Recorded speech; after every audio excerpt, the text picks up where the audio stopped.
देखा कि उसने हड़प लिया और कल तुमने उसकी मेहनत की कमाई हड़पी हो, आज वो अपनी बेईमानी का बदला ले रहा हो, तो तुम्हें विवेक लगाकर बच जाना चाहिए ना। निपट गए, आपको सोचना चाहिए निपट गए, उसे वैर क्यों कर रहे हो?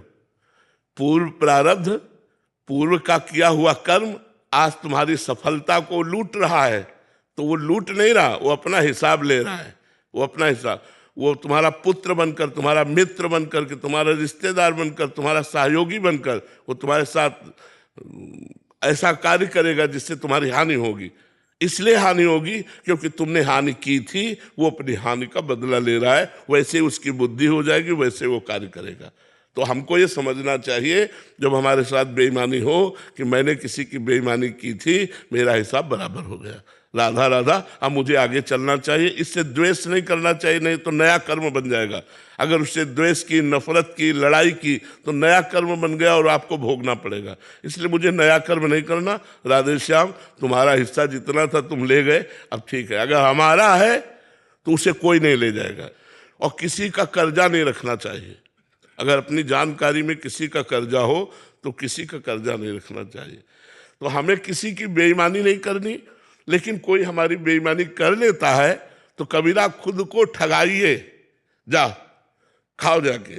तुम्हारा कुछ हम लिया होगा तो तुमने हमारा ले लिया, नहीं हमारी चीज पड़ी रहेगी, कोई उठा नहीं सकता, वो हमारे ही प्रयोग में आएगी। अभिषेक पांडे जी, गाजियाबाद।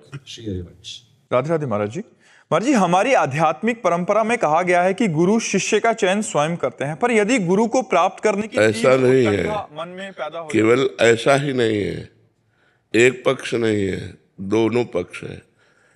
कभी कभी संस्कारी पूर्व जन्म के भजन किए हुए शिष्य को गुरु पकड़ते हैं और कभी कभी शिष्य को गुरु की खोज करनी पड़ती है और गुरु के शरणागत होना। दोनों पक्ष है, एक पक्ष नहीं है कि गुरु ही शिष्य की खोज करता है। उसको क्या लेना देना है?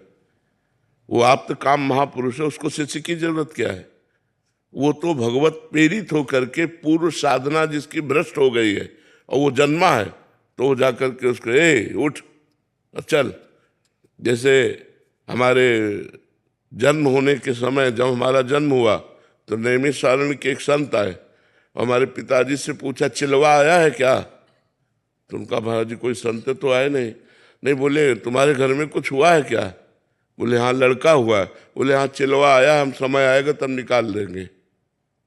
तो पूर्व जन्म का हमारा जो भजन बचा है, हम उसे नहीं पूरा कर पाए तो गुरु आके खोज लेता है और वो वहां से निकाल देता है।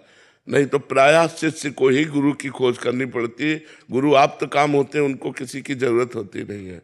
वो पूर्ण काम होते हैं, उनको शिष्य की क्या जरूरत होती है? आप प्रश्न कीजिए। महाराज जी, आप कह रहे हैं कि प्रमाणिक गुरु का चयन करते समय किन किन बातों का ध्यान रखना चाहिए आगे? देखो, पहली बात तो ये है कि अध्यात्म है। अध्यात्म चिदानंद होता है और हम गुण और दोष प्राकृतिक देखते हैं।